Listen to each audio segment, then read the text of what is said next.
Welcome to Privet Palm Beach Presents, bringing you everything Palm Beach. Coming to you from our active storefront studio in the exciting new Nora District. This week brings us Perfectly Palm Beach with host Jayne Chase. Be sure to stay tuned for the weekly Privet update at the end of this episode. We're just getting started, so subscribe, follow, like, and share our multiple channels. You can find Perfectly Palm Beach candles and diffusers at local stores including Lily Pulitzer, Hive, and at perfectlypb.com. The perfect Palm Beach gift. Hi everybody, and welcome to Perfectly Palm Beach. We are back in the studio this hot summer morning in Palm Beach, and I am so happy to welcome my good friend Korinne Belock, who I've known for several years. I'm so impressed by what she has done and accomplished with her business. And if you're like me and you're really interested in people that are on their second, third, fourth, and fifth chapters and pivoting in a way that looks very seamless, and you want to know how to do that, she's the gal to tune in to listen to. So I'm so happy to have you here, Korinne. Thank you for having me. And thank you for acknowledging the pivots. You know, really, you learn, I guess, at a certain point in life that everything doesn't follow a straight line. And I think things have changed so much. Post-COVID, there's so many new businesses that have popped up, but people have gotten creative, and more people than I ever knew in my life have pivoted. I mean, almost everybody I know. And I think particularly being in a place like Palm Beach County where the ages run from 25 to 95, everybody's doing something interesting and different than they started out doing. Totally. So let's talk about you and your story. Sure. And you went from politics to being a super duper organizer, which is how I met you. And now you own this amazing business. So share with our viewers how you've done that. It's really interesting. And I don't know if it's the universe or my own, sure will, but it seems like my life has been divided into these 10-year chapters. And so from graduating college in Texas at University of Texas at Austin, I was working in politics in college and immediately said, well, I'll move to Washington, D.C. I'll work in D.C. Makes sense. The big time, right? Yeah. So was lucky enough to find a job there pretty quickly. This was back in the olden days. I mean, I was looking at ads in the newspaper, but it's a little embarrassing how long ago it was. Pre-cell phone. Pre-cell phone. Yeah. So I moved there in 2001, right after the 9/11 attacks. You have to be young and dumb to move to Pentagon City while the Pentagon's still on fire, and just say, well, this is what's happening. I've got to go. Oh my gosh, your parents must have been hysterical. Really? My mother was, she supported my strong-willedness, let's just put it that way. But she was like, you gotta go, you gotta do this. So that is to fast forward. So I was in DC and then got a position on the Republican National Convention in New York City in 2003, which is where I met Mike Bloomberg and his top political people. And then it sort of led into like a 10-year trajectory of working for Mike on a couple of his campaigns, working in the White House and under George W. Bush at the time, and then back working with Mike for about 10 years. It was crazy. And he was really developing Bloomberg Media at that point too. So he was kind of doing both. So it must have been so exciting to be there. He was doing both. I mean, and he was, the mayor of New York City. And who was the mayor then? Mike was the mayor. Oh, Mike was the mayor. Oh my God, yes. We loved him when he was there. So, that's right. Yeah, he was in 3 terms. And I worked on his second and third term races, which now feels like a lifetime ago. But it was the time when New York City was like pulling itself back up from 9/11, and there was so much development. It had never been safer, never been better. The city was so unified totally. Then. Yeah. And so I like to think it was the best time ever to live in Manhattan when the time that we did. So I feel very lucky about that. I agree with you that we were there at a really good time. Mm-hmm. Yeah, that's it was a great time. So how do you go from politics to doing something so different, being an organizer? It was called Urban Simplicity, Urban Simplicity. So I sort of hit a wall with politics. As much as I loved working with Mike Bloomberg and his folks, I wasn't I didn't want to go back into the administration at City Hall. Government has always been a little slow moving for me. I love campaigns. I love the political side of stuff. It is a tough slog. But it's a tough slog. And yeah. It's meetings all day and nothing really gets accomplished. Gets done. And I know. It's so frustrating. It's really slow.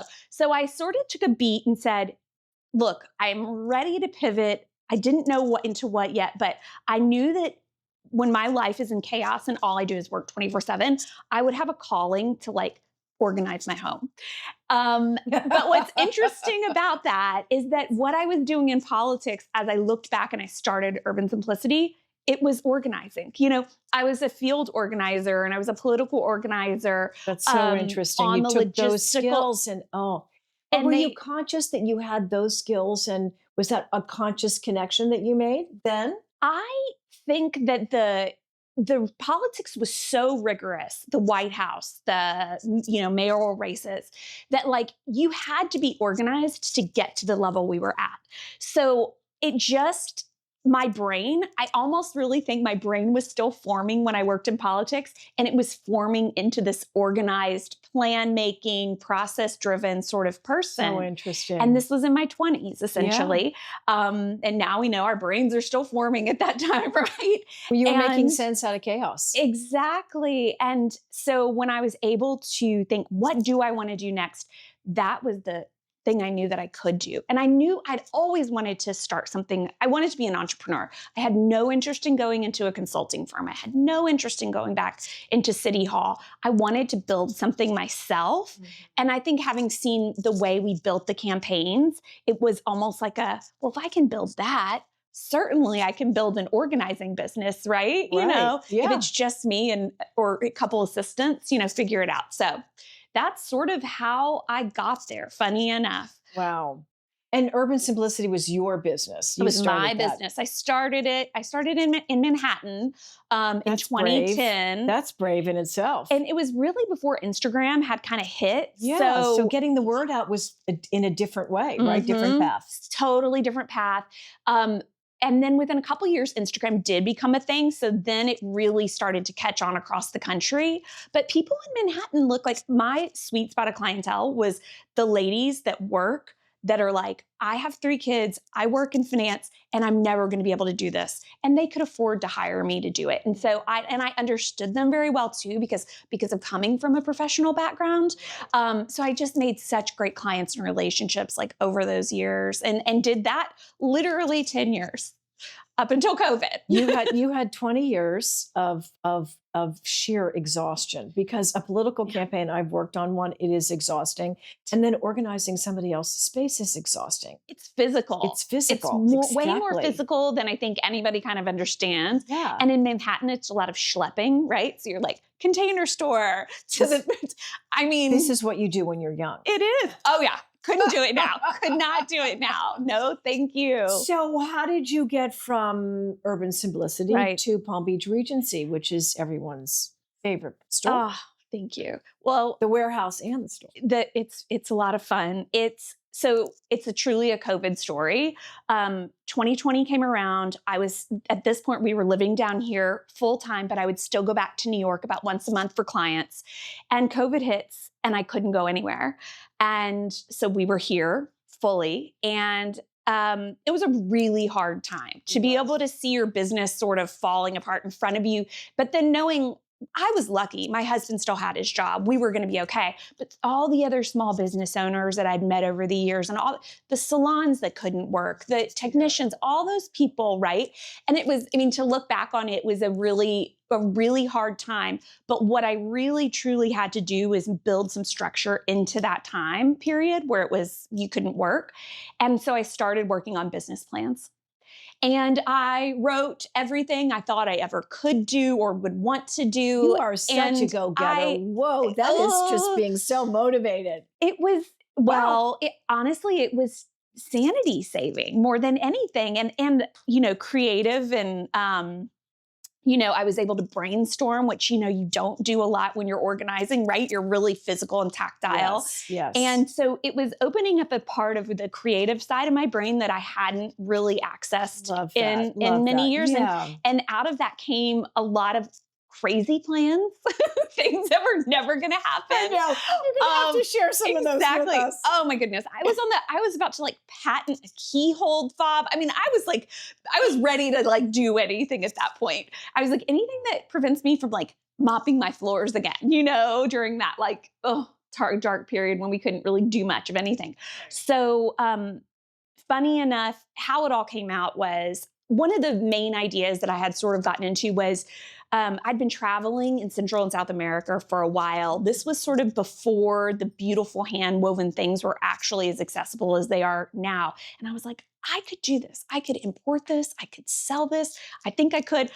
Now I'm like, oh my gosh, thank God I didn't. That would have been so terribly exhausting. But it really was starting to like pivot into the more retail side of stuff. Exactly. Yeah. The like, this is pretty. I think I can sell it, which is so crazy.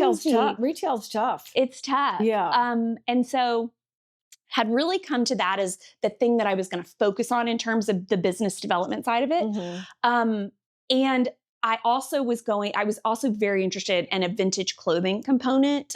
This was before I was always thinking like Cherish, but for vintage clothes was like my idea. And Cherish hadn't done that yet. Cherish hadn't, they had gotten into jewelry, but they hadn't gotten into clothing. And it was like, interesting. Not the real, it was like truly vintage stuff. Right. Yeah. Mm-hmm. Anyways, had all these ideas, but I ended up going into Palm Beach Regency where I knew the owners. To the warehouse. Right. Which is up on North Lake, guys. And if you don't know about it, you better put it in your calendar and run there. Because it's awesome. Thank you. Yeah. It's chaos, but it's chaos. Organized chaos. I don't think it's chaos. It's exactly how antique shoppers want to shop. Good. Okay. I love to hear that. Yes, it's fabulous. It's a lot. I mean, I walk in and get all excited because I know that there's things all around that I'm going to want.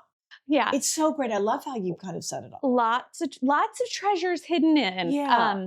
But anyways, thank you. I had gone in randomly one day and said to the owners, hey, have you ever, I was shopping around and started talking about, the challenges of not being able to do the organizing business. I was ready to pivot out of it. It'd been 10 years.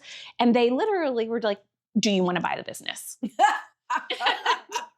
And I was like, yes, immediately. No thought. Till Tuesday morning.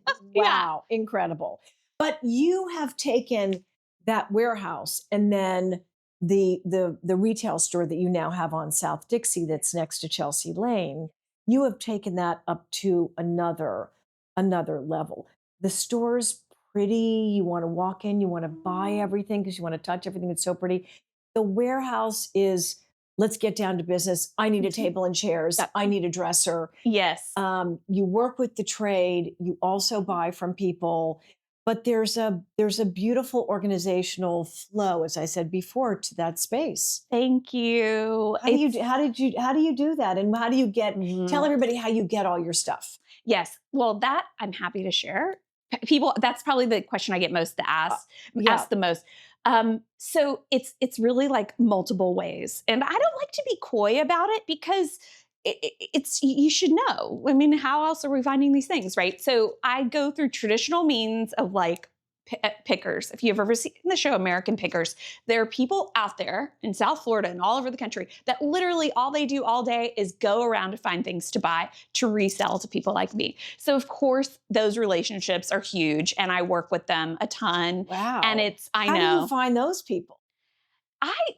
At this point now, when I bought the business, a couple of people came along with that purchase. And the network just kind of grew exactly. from there. And then I really credit. I didn't know that. I know it's random, right? Yeah. And they're always characters. Like, I mean, I can imagine. They've got a lot. How do you make any money doing that, being a picker? Is that what they're called, pickers? They're called pickers. I think we need to find a better name. I know. Sorry, I know. Yeah. I know it's not very flattering. Or something. I don't know. Curators, exactly. Well, it's a funny business, but it's great. I've went and met and worked with a ton of them. some better than others, you know, it's yeah, gotta yeah. like find your relationships, Right, of course, right. And it's interesting because some people that worked with the business before, I've gravitated to new people. So Right, it's been, yes. so that is a huge piece of it. But the second piece of it is because we've been able to get our name out so much better on social media, the website, all of that, searching on Google searches, investing in that piece of it so that our images come up when people are looking for faux bamboo. People come to us now with things to sell because they're like, my grandmother had a home full of this, but there's no way we're ever going to take all of it. And so there's a lot of that. Well, it's interesting because I think unlike, I would say maybe a handful of stores that I know of, you are the same as some of the other retail stores where you set trends. So all of a sudden, McGuire is hugely popular Right. now, right? And Shell mirrors are really popular. Yeah. And is it Bilecky? Bilecky. Bilecky, that furniture, rattan, all that stuff that was kind of old world Florida is now everybody's wants it, and it's hard to find. I know. I was watching a show the other night set in the Hamptons, and it was just like this incredible sofa. And I was like, to see that in such a high-end home on this show in the Hamptons, I was like, this means that it's in everywhere. Do you know what I mean? It's not just for Florida anymore. Totally. Exactly. Yeah. When we had a house in Sagaponack, there was a store that was called Ruby Beats. And it was, as my mother would say, oh, that's junk. Oh, that's junk. And it was sort of junk then, but it's not now. No. And it's just wild how these trends happen. And I think people like you sort of set those. I think that's a cool thing to be able to do that. I think it's giving, I think that technology, photo editing, social media, all that stuff has helped because you can now show the pieces in a really fresh way. Not everybody can envision it when they go into a vintage store and say like, that coffee table. Or I can paint that, or I can change I can do a faux finish or whatever it is, right? Exactly, which we help people with all the time. So I think that it's, we focus really hard on that so that people can see the piece, imagine it in their home. We spend a lot of time with the people in the shops, like thinking through that. Right. And look, the scale of vintage is a little smaller, so it works for down here, particularly with all the development and high rises and things that we're seeing in South Florida. Exactly. So there's just a lot of things that make it really work and make it really fun for people. And we always say, of course, it's about the mix. You don't want to have a whole home of vintage, but like mix it in and Well, you've done that so well, Korinne, in your house in El Cid. Thank you. I mean, you really have. I don't think that as I went through that the other day looking at the tour that's on Homeworthy. Yes. That it was a lot of styles that I wasn't even familiar with.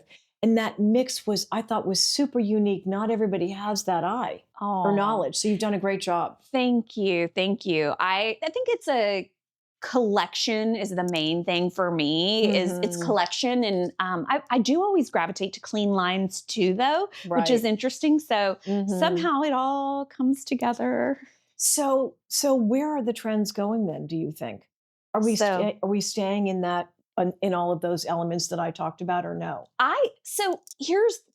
It's really interesting. As a vintage shop owner, it's hard for me to say trend because everything we sell and everything down here is so classic, right? So people that have moved down here have gravitated to Palm Beach for a reason.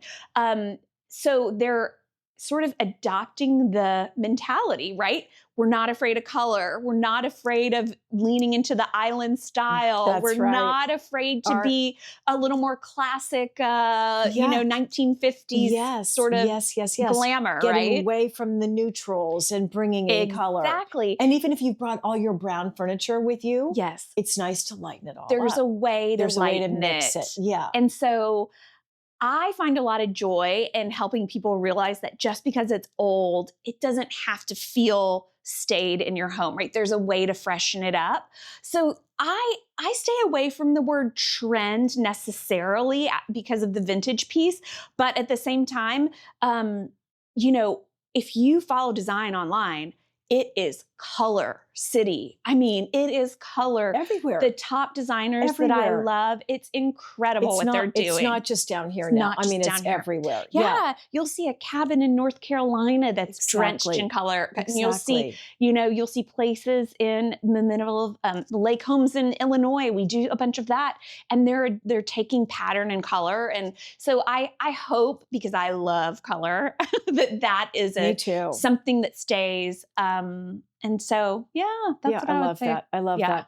So where is the business going now? I mean, like, what's the plan? Because you've got that beautiful warehouse and a beautiful retail store in South Dixie now that is, gifty and yes, beautiful candles in there. Yes, Jayne's candles. We Perfectly Palm Beach candles in there. Love. I'm so grateful to you. Yeah. No, but the packaging's beautiful. Thank you. But there's a lot of great things you can just run in and pick up, and thank you for mentioning that. It is. So I think that where the business is going is that the expansion from Southern Boulevard to Forest Hill is crazy and is amazing. So if you it's know, like Miami does Design District, right? Exactly. So we are calling it the So Design District. Love it. And between the reputable businesses that have been on Georgia Avenue for years and years and years, and the dealers on Georgia Avenue, to new businesses that are now popping up along Dixie Highway, that's where we see the new energy flowing. So I've been working with Chelsea Lane, our neighbor, and we've formally set up the So Design District, which we're really, really excited. We've got a handful of businesses on board, and we'll be gathering more throughout the summer. And I think that, look, it's an opportunity for us to drive traffic out of just the island and out of downtown, but down to South Dixie. I mean, you've got Blue Door, you've got incredible restaurants. Fabulous places popping up everywhere. And everywhere. more popping up every day. Yeah. And I think the thing is that, and maybe social media has been part of this impact, is that businesses like yours have really reached out and developed relationships with interior designers. Absolutely. Right? Absolutely. And so it's like, come on in, let me help you. I know you've got a client that's looking for this. Yes. I've got this.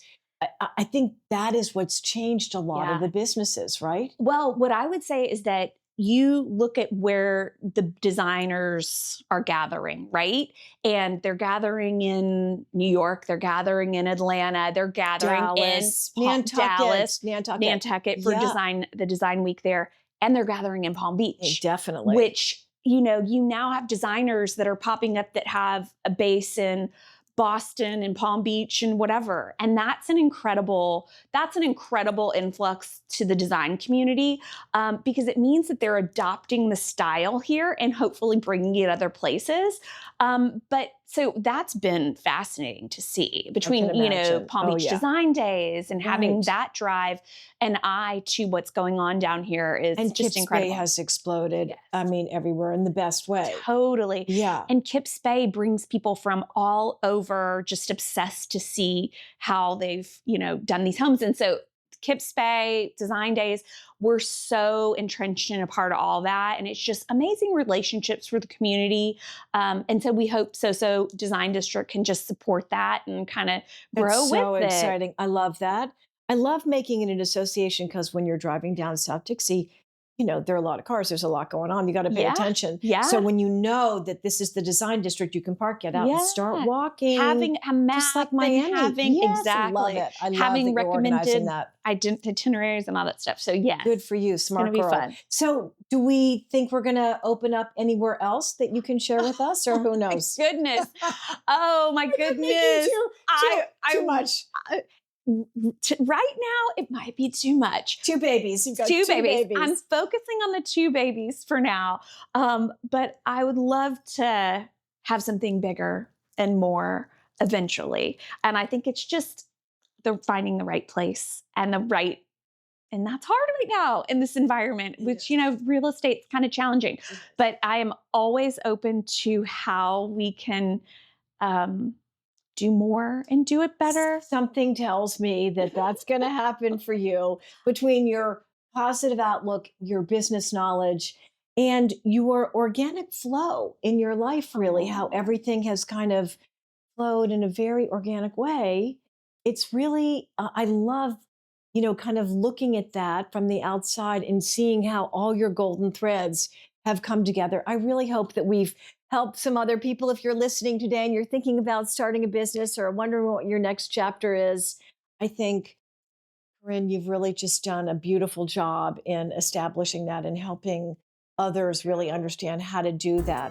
So come back and share things with us and let us know what's going on in your world. Keep you posted. Keep us posted. And thank you so much for tuning in to Perfectly Palm Beach again today. We're going to have a new segment again next week, so stay tuned.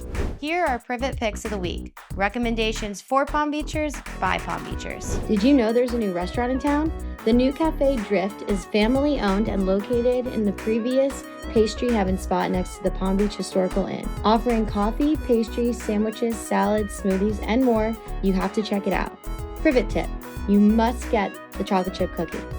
What's a better activity for the whole family than something that's both fun and educational? Science and Sunshine with Cox Science Center happens every second Friday of the month from 2 to 4 p.m. at City Place. Enjoy interactive themed demonstrations that will leave everyone leaving with some type of new knowledge. A healthy lifestyle just became more affordable at Amici Market. Enjoy Happy Juice Hour.